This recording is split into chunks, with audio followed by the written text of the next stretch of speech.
अरे यार, आज की पार्टी में तो मजा आ गया। तुम दोनों दोस्तों के साथ तो मेरी जिंदगी इतनी अच्छी है कि क्या बताओ कितनी अच्छी है। अरे भाई, अब दोस्ती की है तो जीना मरना सब साथ में। हाँ, अरे अरे यार सुनो, जल्दी से एक बियर और ऑर्डर करते हैं ना, एक आखिरी, और उसके बाद ये जश्न यहीं खत्म हो जाएगा। अरे हाँ हाँ, क्यों नहीं। वेटर, जल्दी से 2 बियर की बोतल लेकर आओ। आज मेरे दोस्तों को जश्न मनाना है, क्यों? लड़कों के पास एक सुंदर सी लड़की बियर लेके पास में आती है।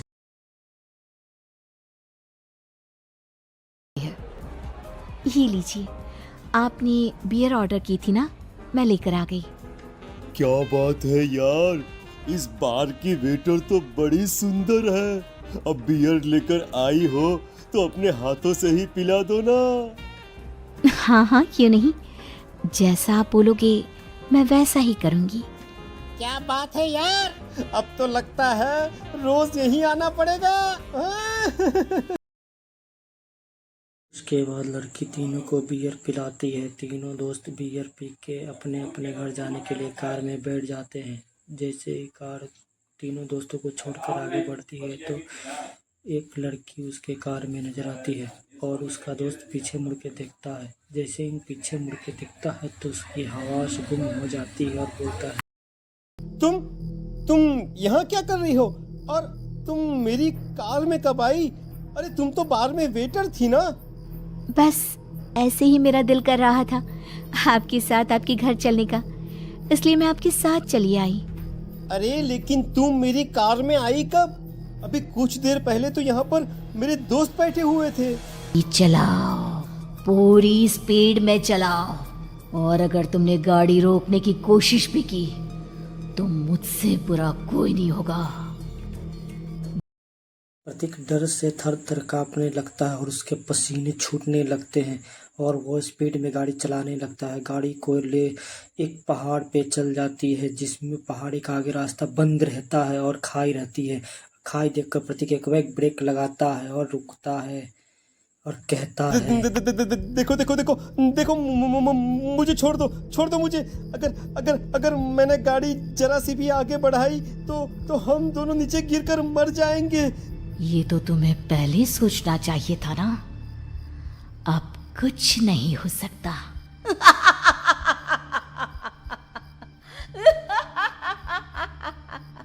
छोड़ दो मुझे। नहीं नहीं, प्लीज मुझे छोड़ दो। प्लीज प्लीज मुझे जाने दो, छोड़ दो मुझे। गाड़ी आगे बढ़ाओ। तभी प्रतीक की गाड़ी अपने आप खाई की ओर बढ़ती है और खाई में जा गिरती है। खाई में गिरती उनकी मौत हो जाती है। उनकी चीख से चारों तरफ गूंज उठती है।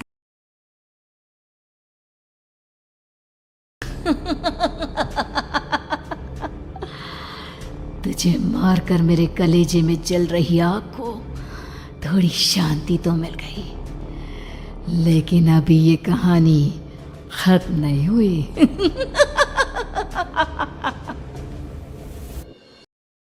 और फिर अगले सुबह राघव और संजीव को पता चलता है कि प्रतीक की खाई में गिरकर मौत हो जाती है। कल रात की तो बात है यार, हम सब बैठकर पार्टी कर रहे थे, लेकिन मेरी एक बात समझ में नहीं आ रही। राघव शहर से इतना बाहर उस पहाड़ी पर इतनी रात को क्या करने गया था? अरे यार, वही सोचकर तो मैं भी परेशान हूँ। हम दोनों को छोड़ने के बाद तो वो सीधा अपने घर जाने वाला था, और वो आत्महत्या क्यों करेगा भाई? कल रात तक वो कितना खुश था, हमारे साथ सेलिब्रेट कर रहा था। हाँ, लेकिन पुलिस ने तो यही कहा है कि प्रतीक ने अपनी कार को जानबूझकर पहाड़ी से नीचे गिरा दिया और आत्महत्या कर ली। अरे यार संजीव, मेरी तो कुछ भी समझ में नहीं आ रहा है। चल ठीक है, अब मैं अपने घर जाता हूँ। ओके। राघव अपने घर में होता है। दोपहर का वक्त रहता है। तभी उसके घर की घंटी की आवाज आती है। अरे 1 मिनट रुको, अभी आता हूँ। राघव ने जैसे ही दरवाजा खोला देखा कि उसके सामने एक सुंदर सी लड़की खड़ी है। कौन है आप, और यहाँ किससे मिलने आई हैं? देखिए ना, बाहर बारिश शुरू हो गई थी, मेरी गाड़ी खराब हो गई है, आपका घर नजर आया तो सोचा कुछ हेल्प ले लेती हूँ। क्यों नहीं, आइए ना, आइए आइए। मेरे कपड़े पूरे भीग चुके हैं, क्या आपके पास टॉवल मिलेगा प्लीज? राघव बाथरूम से लाकर टॉवल उस लड़की को देता है। Thank you so much. अब मैं चलती हूँ। अरे इतनी क्या जल्दी है, आप चाहे तो बारिश रुकने तक यहाँ पर रुक सकती हैं। हाँ नहीं, मुझे जाना होगा, मेरा काम बाकी है।